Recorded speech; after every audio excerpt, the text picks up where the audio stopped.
Hello बच्चों, मैं हूं आपका केमिस्ट्री टीचर राहुल तिवारी और आज फिर हम लोग अपने YouTube channel south City PCMB पर मिल रहे हैं। तो मेरे बच्चों, आपको बता दें हमारे चैनल पे साउथ सिटी पीसीएमबी में फिजिक्स, केमिस्ट्री, बायो और मैथ्स को फ्री ऑफ कॉस्ट यहाँ पे अवेलेबल किया जा रहा है। इसके lectures, important questions, important topics, इन सब को फ्री ऑफ कॉस्ट दिया जा रहा है। तो प्लीज नए नए वीडियोस को देखने के लिए हमारे चैनल को लाइक और सब्सक्राइब करना ना भूलें। साथ ही साथ शेयर करते रहिए जिससे ज़्यादा से ज़्यादा आपको हम लोग मोटिवेट हों और आपको वीडियोस हम लोग अवेलेबल कराएं। तो बच्चों, हम लोग अपने टॉपिक, हमारे अपने सब्जेक्ट केमिस्ट्री में अपने टॉपिक इलेक्ट्रोकेमिस्ट्री में थे हम लोग, और इलेक्ट्रोकेमिस्ट्री के कुछ सारे टॉपिक्स को डिस्कस कर चुके थे। आज फिर से हम एक नए टॉपिक के साथ और बहुत ही ज़्यादा इम्पोर्टेंट बोर्ड के पर्पस से एक नंबर टॉपिक जो बहुत ही गजब का है, उस टॉपिक के साथ आज हम लोग अवेलेबल हुए हैं। तो लास्ट तक बने रहिएगा हमारे साथ, जिससे आपको इस टॉपिक पे कोई कभी आगे टेंशन्स ना हो, इस टॉपिक के न्यूमेरिकल्स इजी वे में सॉल्व हो जाएं और ये टॉपिक्स इजी वे में समझ में आ जाए। तो बने रहिएगा हमारे YouTube channel south City PCMB पर हमारे साथ और डिस्कस करेंगे हम लोग टॉपिक्स को बहुत ही इजी वे में। और मैं हूं आपका केमिस्ट्री टीचर राहुल तिवारी। चलते हैं अपने टॉपिक की तरफ और आज का हमारा टॉपिक है Kohlrausch law. Kohlrausch law and its application. Last lecture में हमने आपको मोलर कंडक्टिविटी, रेजिस्टेंस के अबाउट में बात की थी, कुछ उसके न्यूमेरिकल्स भी सॉल्व कराए थे।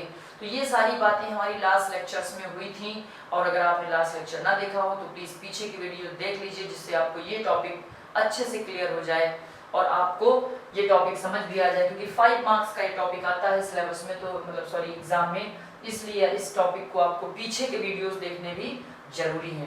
तो चलते हैं अपने टॉपिक कोलराउश लॉ की तरफ। बने रहिएगा लास्ट तक हमारे साथ, और मैं हूं आपका केमिस्ट्री टीचर राहुल तिवारी। देखते रहिए, ध्यान से देखिएगा क्या है ये कोलराउश लॉ। नाम तो बड़ा खतरनाक है, लेकिन इसकी डेफिनेशन भी हम लोग समझ लेते हैं कोलराउश लॉ की। देखिए, हमको पता है कि इनफाइनाइट डाइल्यूशन पे कोई भी इलेक्ट्रोलाइट होता है, कोई भी इलेक्ट्रोलाइट होता है। तो इलेक्ट्रोलाइट का मतलब क्या है आप लोग जानते होंगे अच्छे से, कि प्लस और माइनस जो कैटायन और एनायन से मिलकर बनता है वही तो इलेक्ट्रोलाइट होता है। और इलेक्ट्रोलाइट की कंडक्टिविटी तो तभी तो होगी जब उसमें आयंस होंगे।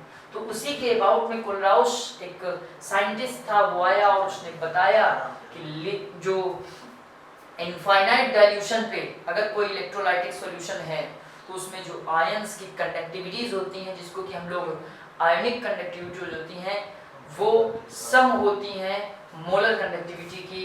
तो देखिए क्या है डेफिनेशन, एक बार देख लेते हैं।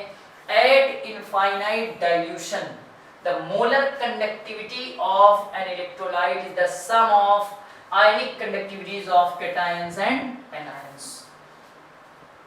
cations और anions की जो कंडक्टिविटी होती है इलेक्ट्रोलाइटिक सॉल्यूशन में, वो उसकी सम होती है मोलर कंडक्टिविटी। तो cap m is equal to cap naught lambda naught a plus lambda naught b। ये आपके x और y जो है ये इसके मोल्स हैं। सपोज करिए जैसे हमारे पास कोई कंपाउंड कैप नॉट NaCl निकालना है, जैसे ये एक हमारे पास इलेक्ट्रोलाइट है, इसकी आपको मोलर कंडक्टिविटी निकालनी है। तो क्या करोगे आप, तो लेम्डा नॉट Na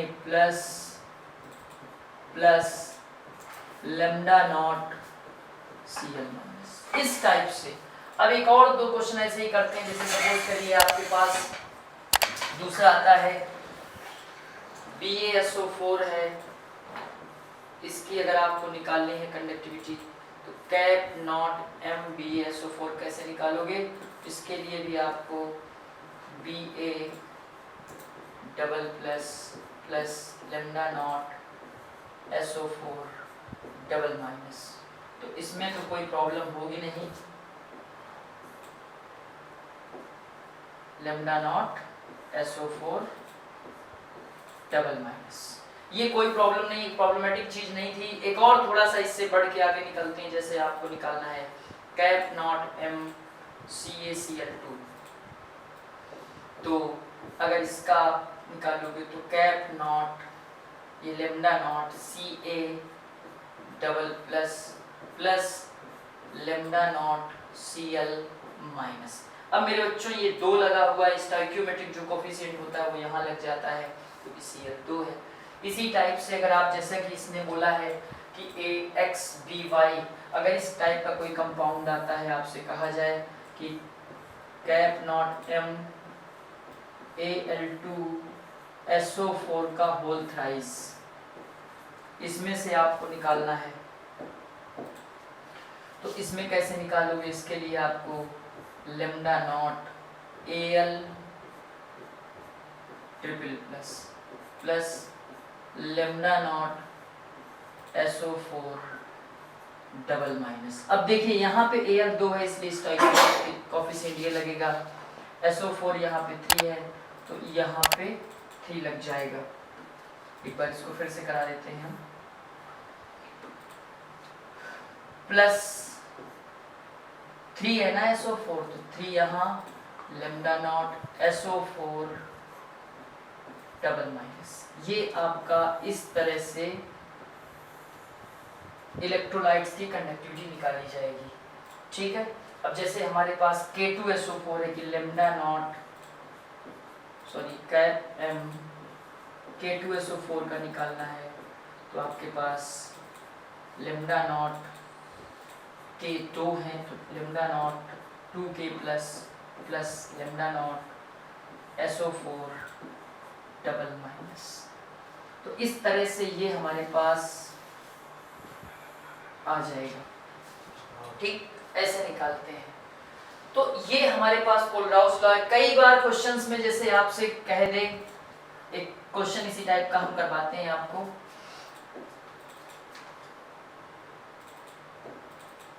देखिए जैसे हमारे पास क्वेश्चन गिवन है, एक कोई न्यूमेरिकल है कि आपके पास डाटा गिवन है lambda not Ca double plus और लेमडा नॉट Cl माइनस, ये डाटा गिवन है। तो Ca डबल प्लस क्या है? 119 siemens centimetre square mole inverse, और दूसरा Cl माइनस जो गिवन है, तो Cl माइनस है 76.3 siemens centimetre square mole inverse. ये आपका गिवन है डेटा, और आपसे कह रहा है कि calculate the molar conductivity cap naught M for CaCl2। ये आप कैलकुलेट करिए। इस टाइप का अगर कोई क्वेश्चन आता है, आप कैसे कैलकुलेट करोगे?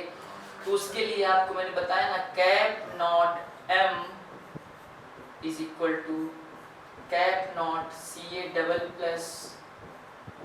Plus cap lambda naught Cl minus, इसको लेमडा नॉट बोलते हैं, और ये 2 इधर लग जाएगा।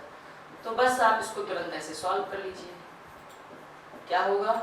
Ca की वैल्यू रख दीजिए 119 प्लस 2 इंटू 76.3, जैसे इसको आप मल्टीप्लाई करके और इसको इजी वे में सॉल्व कर लीजिए। 119 प्लस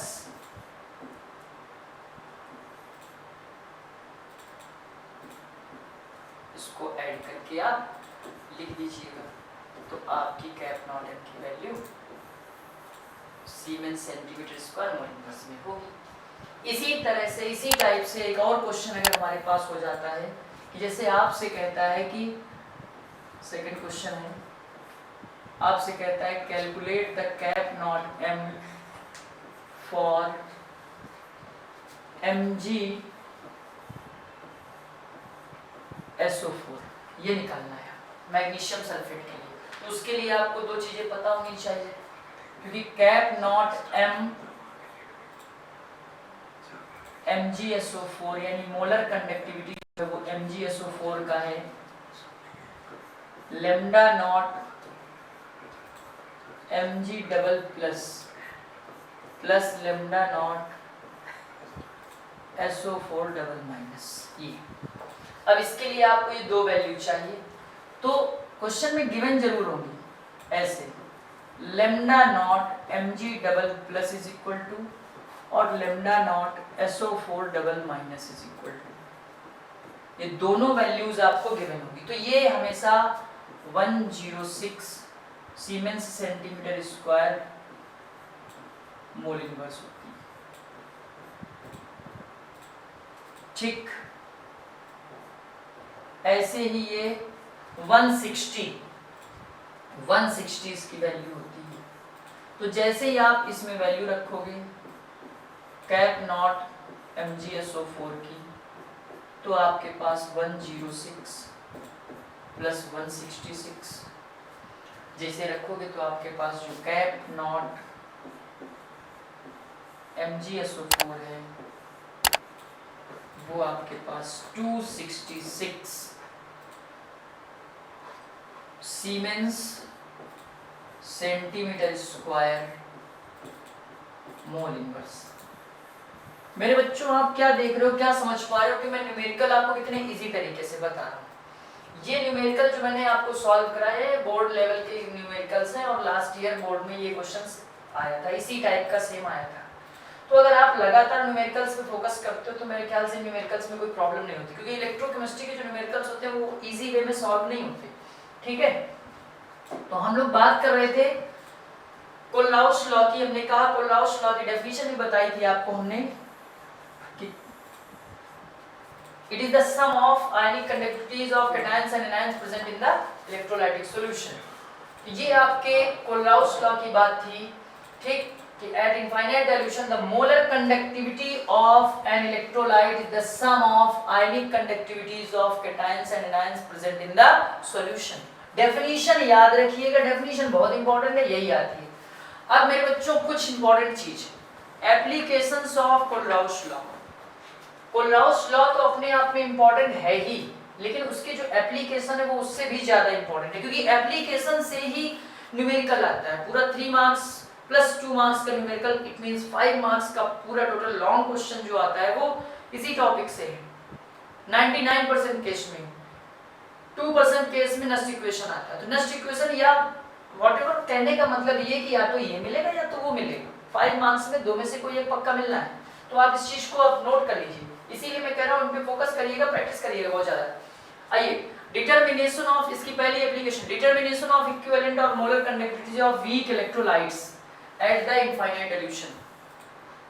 इनफाइनाइट डिल्यूशन का मतलब होता है कि कॉन्सेंट्रेशन में कोई कुछ भी मैटर नहीं कर रहा है, पता नहीं कितना कॉन्सेंट्रेशन है, बिल्कुल एकदम डाइल्यूशन ही समझ के चलिए उसको, जीरो कॉन्सेंट्रेशन।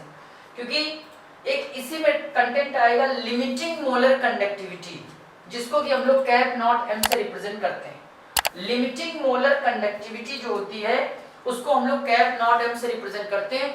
और when the concentration of electrolyte approach zero, when the concentration of electrolytes approach zero, then the conductivity is known as, molar conductivity is known as limiting molar conductivity। ठीक है, when the concentration of electrolytes approach zero, then the molar conductivity is known as limiting molar conductivity and it is represented by cap naught m। Cap naught m से इसको represent करते हैं। ये आपकी limiting molar conductivity है, limiting molar conductivity.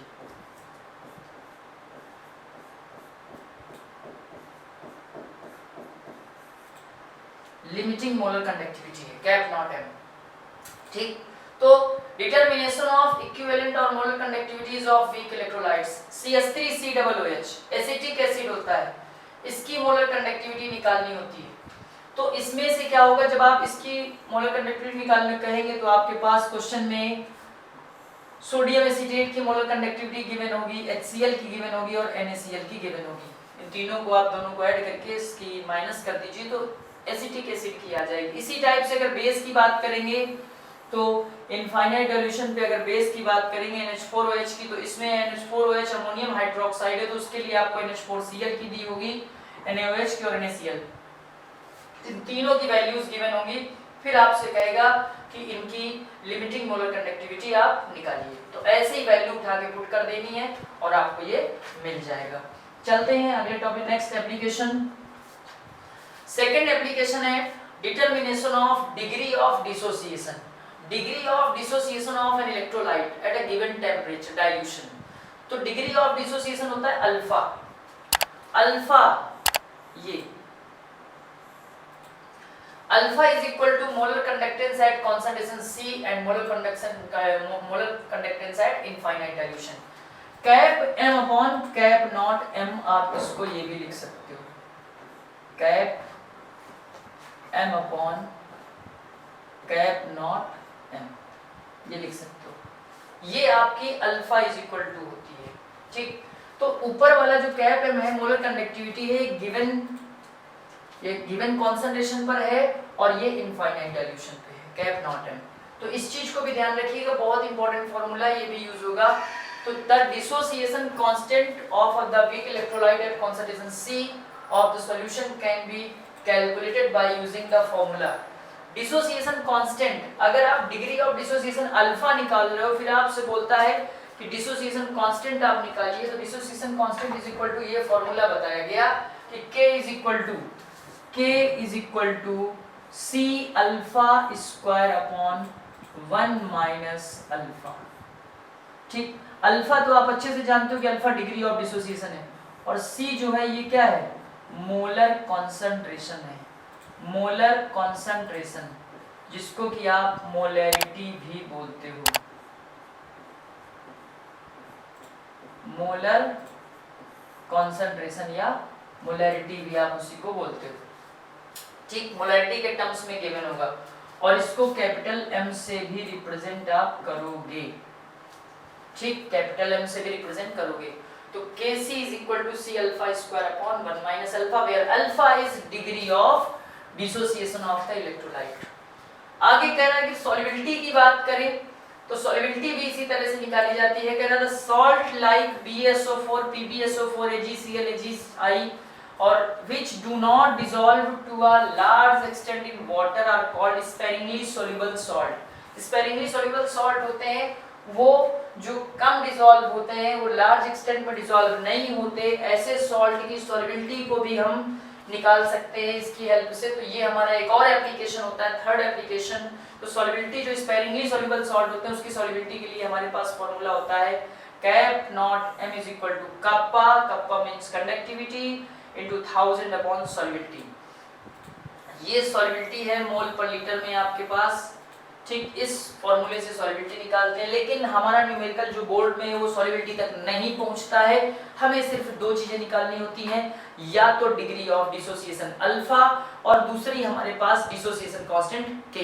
तो ये चीज आप ध्यान में रखिएगा, इसी की हेल्प से आपको सब कुछ निकालना होता है, ठीक। तो अब इस पे बेस एक दो न्यूमेरिकल सॉल्व करते हैं, तो उससे आपको थोड़ा सा कॉन्फिडेंस बढ़ेगा कि हाँ भाई हमको न्यूमेरिकल भी करना है। तो चलिए चलते हैं न्यूमेरिकल की तरफ।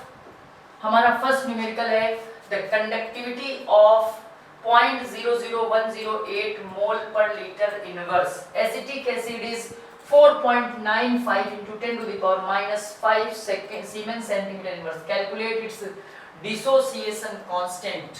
तो भैया जी डिसोसिएशन कांस्टेंट इस न्यूमेरिकल में आपको निकालना है। जो भी मेरे बच्चों मैंने पहले बता रखा है कि जब भी आप न्यूमेरिकल सॉल्व करने बैठोगे तो उसके पहले तुमको सबसे पहले उसकी वैल्यूज को सीरियल से line by line point two point note करते चलना है, तभी आप न्यूमेरिकल सॉल्व कर सकते हैं। तो आइए वही टेक्निक, वही फंडा, वही कॉन्सेप्ट लगाते हैं यहाँ पे। तो सबसे पहले conductivity of 0.001028 mole per litre. अब बेटा यहीं से यूनिट से आप आइडेंटिफाई कर लीजिए। तो जैसे ही आपने आइडेंटिफाई किया तो बोला सर ये तो मोलैरिटी है 0.001028 मोल पर लीटर। ये मोलैरिटी है, इसी को आप C से डिनोट करते हो, कॉन्सेंट्रेशन C और M, ठीक है, कंफ्यूज मत होइएगा। Conductivity of acetic acid is siemens centimetre inverse. मेरे बच्चों मैंने सीमेंस सेंटीमीटर इनवर्स कंडक्टिविटी का यूनिट बताया था। कंडक्टिविटी को रिप्रेजेंट करते हैं कप्पा से। कप्पा K फॉर कप्पा है यहाँ पर, भूलिएगा नहीं। 4.95 into 10 to the power minus 5 siemens centimetre inverse. ठीक है, नो प्रॉब्लम। फिर आगे करें कैलकुलेट डिसोसिएशन कांस्टेंट। ये तो इसने धोखा कर दिया, ये बोल रहा है डिसोसिएशन कांस्टेंट के निकालिए आप। हमने कहा ओके। उसके पहले इसने कुछ और भी दे दिया, बोला कैप नॉट एम। गुरुजी कैप नॉट एम भी गिवन है, तो देख लो भैया कैप नॉट एम है तो उसको भी नोट कर लेते हैं, बुरा मानने वाली कोई बात नहीं है। Siemens centimetre square mole inverse, इतनी वैल्यू गिवन है और ये निकालना है। तो चलते हैं इस न्यूमेरिकल के सफर में आगे बढ़ते हैं। के डिसोसिएशन कांस्टेंट के निकालते हैं। फॉर्मूला क्या बताया था? C alpha square upon 1 minus alpha, this is the formula. तो मेरे प्यारे बच्चों C गिवन है, भाई साहब अल्फा नहीं गिवन है। अब अल्फा के लिए तो बहुत बड़ा खेल होना पड़ेगा। जब तक आप अल्फा नहीं निकालोगे, अल्फा निकालो तो चलो अल्फा के बारे में सोचते हैं, कोई देखते हैं। अल्फा होता है cap m upon cap naught m। फिर एक problem, sir cap naught m given है, कैप m नहीं, तो भैया क्या ना सॉल्व कराएं? ऐसे क्वेश्चन आएंगे एग्जाम में तो आप तो डर जाएंगे, लेकिन हमें डर दूर करने के लिए चलिए कैप m निकाल लेते हैं। उसमें क्या आएगी टेंशन? अभी परसों के दिन आपने न्यूमेरिकल लगाए थे, सॉरी लास्ट लेक्चर में। तो cap m is equal to kappa into 1000 upon m। याद आया? मेरे ख्याल से आ गया होगा, हमको तो आ गया है, अब आपको भी आ गया होगा। तो cap m is equal to kappa, कहाँ है कप्पा मतलब कप्पा 4.95 इंटू, ये पॉइंट है, into 10 to the power minus 5 upon 0.001028 into 1000। Yes you are great, क्योंकि आपने कैप m निकाल लिया। इसको सॉल्व करिए, हम तो बहुत आसानी से सॉल्व कर ही लेते हैं। इसकी वैल्यू आएगी 48.15 siemens centimetre square mole inverse. 12 years का एक्सपीरियंस का मजा है कि ये आंसर आपको भी याद हो जाएगा, आप भी पढ़ते जाइए हमसे। अब अल्फा निकाल दीजिए, cap m upon cap naught m। ठीक, alpha is equal to my dear 48.15 आया, कैप नॉट m क्या है? ये रखा है, वाह मिल गया 390.5। वाह, ये तो लेटेस्ट न्यूज है। ठीक है, अल्फा निकालते हैं। तो अल्फा की वैल्यू क्या आ जाएगी? यही निकाल देते हैं, काय कोई 3 भूल जाए। जैसे इसको डिवाइड करेंगे तो डिवाइड होने के बाद एक 0 नीचे आएगा और अल्फा की वैल्यू आ जाएगी 0.1233। ये आई अल्फा की वैल्यू। अब मेरे ख्याल से आपको डिसोसिएशन कांस्टेंट के निकालने में कोई प्रॉब्लम क्रिएट नहीं होनी चाहिए। ठीक, तो चलिए निकाल लेते हैं। ऐसी क्या बात है, k is equal to c alpha square upon 1 minus alpha, ये फॉर्मूला है। तो आइए c कितना है? 0.01028 इंटू अल्फा स्क्वायर, तो अल्फा की वैल्यू कितनी है? 0.1233 स्क्वायर अपॉन 1 माइनस 0.1233। ये तो जैसे ही इसको आप सॉल्व करोगे, जैसे ही आप इस k को डिसोसिएशन कांस्टेंट k को सॉल्व करोगे तो इसकी वैल्यू आएगी 1.78 into 10 to the power minus 5। केवल अल्फा का कोई यूनिट नहीं, c का यूनिट होता है, तो ये आ जाएगा मोल पर लीटर। ये आ गया डिसोसिएशन कांस्टेंट k। ऐसे न्यूमेरिकल्स को सॉल्व करना होता है मेरे बच्चों फॉर्मूले के half half marks, 1 marks, half marks और फिर हाफ मार्क्स। तो ये टोटल आपका 3 मार्क्स का न्यूमेरिकल है। बुरा न मानिएगा, अच्छे से इसको प्रैक्टिस करिएगा, सॉल्व करिएगा, आपके पास इसका आंसर होगा। एक और क्वेश्चन इसी टाइप का हम आपको देते हैं, सेम क्वेश्चन इसी टाइप का, बस इसमें भी कोई दिक्कत नहीं, जो गिवन है उसको नोट कर लीजिए। नोट करने में कोई किसी तरह की परेशानी आपको नहीं होनी चाहिए। The molar conductivity of 0.025 mole per litre methanoic acid is.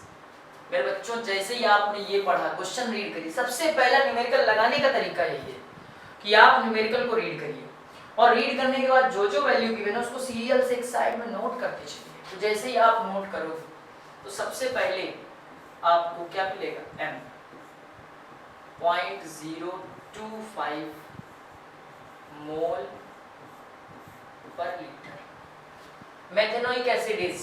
Molar conductivity given, पहले कंडक्टिविटी था, मोलर कंडक्टिविटी डायरेक्ट गिवन है, कैप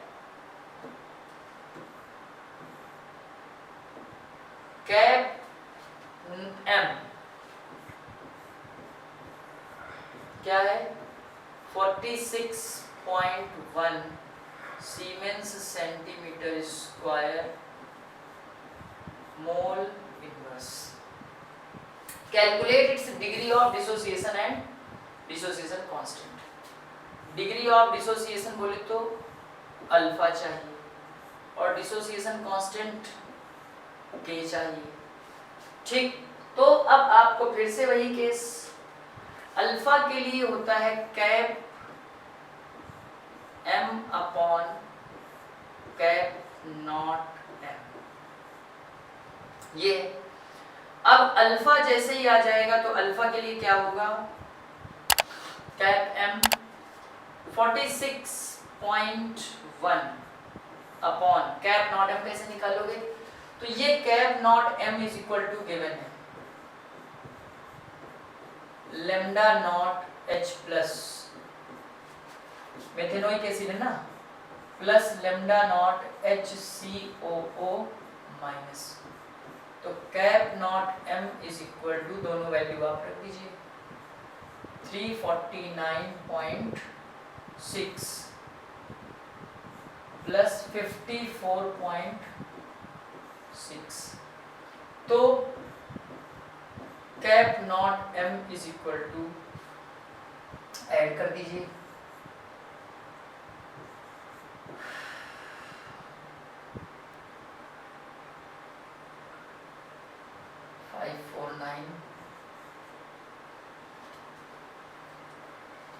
549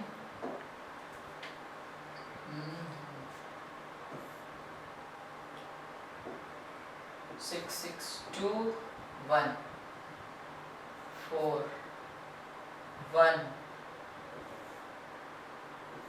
404.2। ये आपका क्या आ गया, कैप नॉट m। तो बस इसको उठा के आप यहाँ पे पुट कर दीजिए, ये आपका क्या आ गया, अल्फा। ठीक, इट मींस अल्फा जो इसका आया वो आया 0.119 और बस dissociation constant k is equal to c alpha square upon 1 minus alpha. k is equal to c concentration 0.025 upon 1 minus 0.119 और into v 0.119 into 0.119। जैसे ही आप इसको सॉल्व करोगे तो आपके पास dissociation constant k is equal to आ जाएगा 3.67 into 10 to the power -4 mole per litre. मेरे ख्याल से इसको सॉल्व करने में कोई प्रॉब्लम नहीं हुई होगी एंड आई होप ये न्यूमेरिकल आपको अच्छे से समझ में आ गए होंगे। इनमें किसी तरह की किसी भी प्रॉब्लम को फेस आपको नहीं करना पड़ा होगा और इसी टाइप के और बहुत सारे न्यूमेरिकल्स हम लगवाएंगे आपको। तो चलते हैं अगले टॉपिक की तरफ। ये है टॉपिक हमारा इलेक्ट्रोलिसिस। अभी तक आपने conductivity, molar conductivity, degree of dissociation, dissociation constant, solubility, सारी चीजें पढ़ी, ठीक। Limiting molar conductivity, cap naught, M भी पढ़ा आपने, कोलराउश लॉ भी पढ़ा आपने।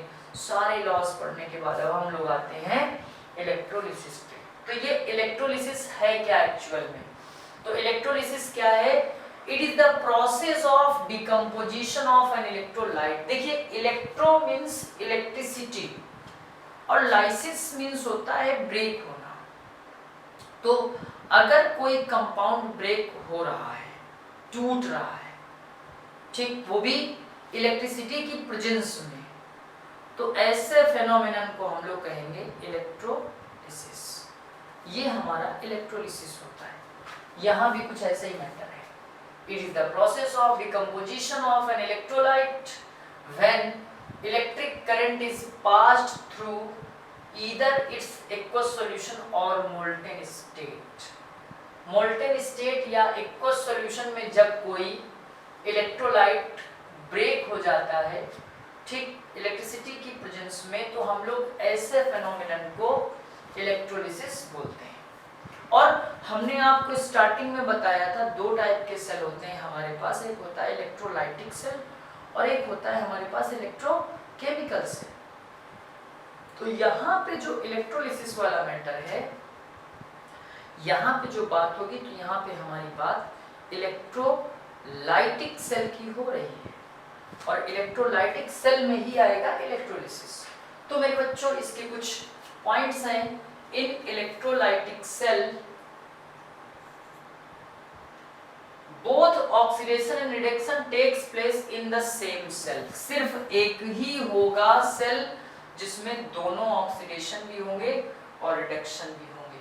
मतलब अगर एक ही है पूरा कंटेनर, उसी कंटेनर में एनोड भी लगा होगा और उसी कंटेनर में कैथोड भी लगा होगा, ठीक। तो इस टाइप से एक ही कंटेनर के अंदर सब कुछ होगा,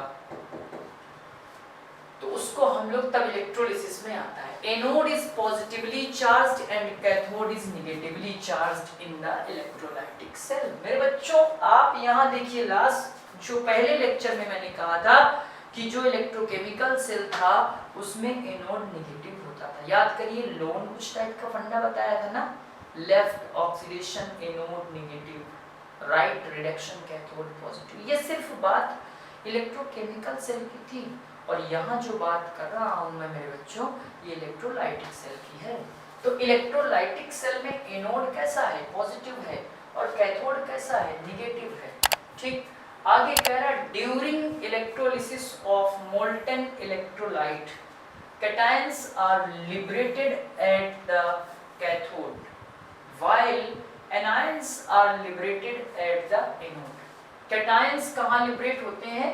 कैथोड पे, और एनायंस कहाँ लिबरेट होते हैं? एनोड पे। यानी सारा का सारा मैटर इलेक्ट्रोकेमिकल सेल के कंपैरिजन में उल्टा चल रहा है, ठीक।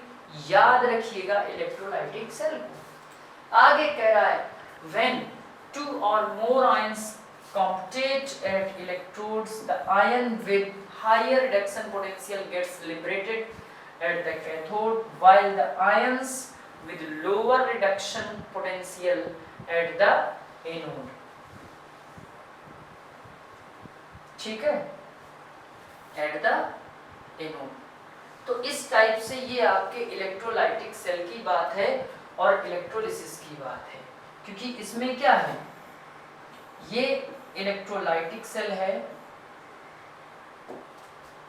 तो इसको आप ध्यान रखिएगा। ऐसे ये कंटेनर होगा, इसी कंटेनर में इलेक्ट्रोलाइटिक सॉल्यूशन फिल होगा अंदर ऐसे, और इसी के अंदर तो ये इस टाइप से, ठीक। तो ये आपका यहाँ पे एनोड और कैथोड लगे होते हैं, इसी सेम सेल के अंदर, एक ही कंटेनर के अंदर दोनों लगे होते हैं, ठीक, एक ही कंटेनर के अंदर दोनों लगे होते हैं। तो ये आपका इलेक्ट्रोलिसिस का मैटर होता है, इलेक्ट्रोलाइटिक सेल की बात होती है। अब इसी इलेक्ट्रोलाइटिक सेल और इलेक्ट्रोलिसिस के लिए एक साइंटिस्ट था अपना, उस साइंटिस्ट का नाम था फैराडे। तो फैराडे ने क्या किया, फैराडे ने इलेक्ट्रोलिसिस को, कंपाउंड के इलेक्ट्रोलिसिस के लिए ही उसने अपना एक लॉ दिया, एक क्या दो लॉ दिए, और उन्हीं लॉस को बोलते हैं फैराडेज लॉ फॉर इलेक्ट्रोलिसिस। ये फैराडे के लॉ थे। तो जैसे फर्स्ट लॉ की हम लोग अगर बात करेंगे, फैराडे का फर्स्ट लॉ क्या था, तो फैराडे ने अपने फर्स्ट लॉ में बताया कि when the amount of a substance deposited at any electrode, when the amount of a substance deposited at any electrode is directly proportional to passing current, यानी अगर आप किसी भी अमाउंट की इलेक्ट्रिसिटी पास कराओगे किसी भी इलेक्ट्रोलाइटिक सॉल्यूशन में, it means W proportional Q, when the amount of the substance deposited at any electrode is directly proportional to passing current, ठीक। अमाउंट है, amount when the amount of the substance deposited or liberated at any electrode is directly proportional to quantity of electricity passed through the electrolyte, W proportional Q। तो W is equal to हो जाएगा Z into Q। और मेरे बच्चों Q is equal to आपको पता ही है कि Q is equal to होता है I into T। ये हो गया ZIT, ठीक। Z क्या है, Z है आपका इलेक्ट्रोकेमिकल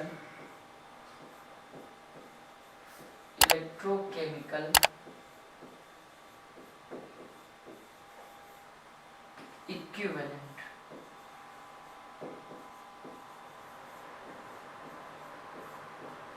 इलेक्ट्रोकेमिकल इक्विवेलेंट, ठीक।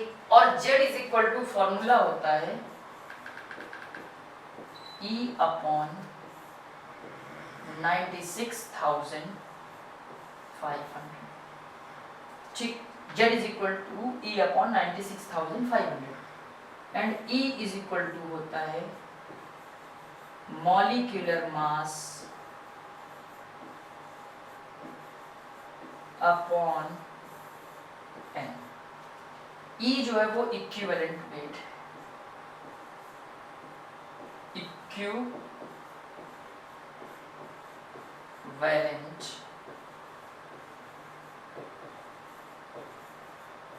वेट, ये जो E है आपका। तो ये आपका Faraday's first law of electrolysis है, ठीक। W is equal to Z into I into T। I क्या है, करंट है, वो भी एम्पियर में होगा, T टाइम है, वो सेकंड में होगा, Q क्वांटिटी ऑफ चार्ज है, कूलाम में होगा, Z कांस्टेंट है जिसको हम लोग इलेक्ट्रोकेमिकल इक्विवेलेंट बोलते हैं। अगर आप 1 एम्पियर का करंट यानी 1 एम्पियर का करंट 1 सेकंड के लिए पास कराएंगे तो जो आपका अमाउंट ऑफ सब्सटेंस होगा वो इलेक्ट्रोकेमिकल इक्विवेलेंट के इक्वल होगा। thus electrochemical equivalent the amount of the substance deposited by passing 1 ampere current for 1 second, ठीक। ये आपके W is equal to Z की बात है। तो यहाँ तक हम लोगों ने आज पढ़ा कि जो आपके पास फैराडेज का इलेक्ट्रोलिसिस लॉ था, अब फैराडेज का सेकंड लॉ और उससे रिलेटेड न्यूमेरिकल्स, इससे रिलेटेड नेक्स्ट टॉपिक्स को हम लोग नेक्स्ट लेक्चर में डिस्कस करेंगे। यहाँ पे आपने फैराडेज फर्स्ट लॉ जो पढ़ा इलेक्ट्रोलिसिस से रिलेटेड था, इसका एक सेकंड लॉ भी है और इसके न्यूमेरिकल भी छोटे छोटे यानी 1 मार्क्स में, 2 मार्क्स में, 5 मार्क्स वाले न्यूमेरिकल के साथ लगे हुए चले आते हैं, जिसकी वजह से क्या होता है ना कि आपके 2 नंबर यहाँ भी पक्के हो जाएंगे। तो मैं कोशिश कर रहा हूँ कि 1 बाय 1 करके आपके सारे टॉपिक्स को इसी तरह से ब्रीफली एक्सप्लेन कर दूं, जिससे आपको किसी भी तरह की प्रॉब्लम फेस ना करनी पड़े। क्योंकि इलेक्ट्रोकेमिस्ट्री है, कोई नॉर्मल टॉपिक तो है नहीं, छोटा मोटा कोई टॉपिक तो है नहीं, छोटा कोई चैप्टर तो है नहीं। तो अगर आपको इस चैप्टर पे और ब्रीफली नोट्स जाने हैं तो आप बने रहिएगा हमारे वीडियो में, हमारे लेक्चर में, रोज प्रॉपर टाइम टू टाइम देखते रहिएगा। तो आपकी केमिस्ट्री जो है वो भी इलेक्ट्रोकेमिस्ट्री बहुत स्ट्रांग हो जाएगी। तो आज के लिए हमारे लेक्चर में आपने इलेक्ट्रोकेमिस्ट्री पढ़ा, और इलेक्ट्रोकेमिस्ट्री के बाद आगे का इसका जो टॉपिक है इलेक्ट्रोकेमिस्ट्री में फैराडे सेकंड लॉ में लेके आऊंगा अगले लेक्चर में आपके पास। मैं हूं आपका केमिस्ट्री टीचर राहुल तिवारी, और आप हमारे साथ बने रहिएगा हमारे YouTube channel south City PCMB पर। लाइक, सब्सक्राइब और शेयर करना ना भूलें, जिससे आपको हमारे पीसीएमबी चैनल पे फिजिक्स, केमिस्ट्री, मैथ्स और बायो के जो लेक्चर हैं, जो वीडियो हैं, प्रॉपर एक सीक्वेंटली मिलते रहें। तो thank you and have a nice day.